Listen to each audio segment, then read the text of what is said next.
পশ্চিমা বিশ্ব সহ আমাদের এই জাতিসংঘ তারা মূলত আমাদের জাতি নিধনের যে কর্মযজ্ঞ সেই কর্মযজ্ঞের সঙ্গে তারাও সম্পৃক্ত।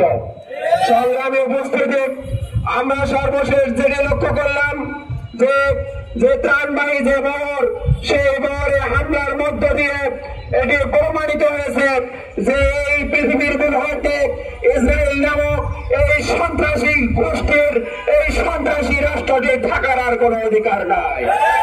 আর যদি এই সন্ত্রাসী রাষ্ট্রটি এভাবে একের পর এক সন্ত্রাসী কার্যক্রম পরিচালনা করে, একের পর এক মানবাধিকার বিরোধী কার্যক্রম পরিচালনা করে, তাহলে সেই মানব অধিকারের ঝান্ডাবাহী জাতিসংঘের আর এই পৃথিবীতে থাকার কোন প্রয়োজনীয়তা আছে বলে আমরা মনে করি না।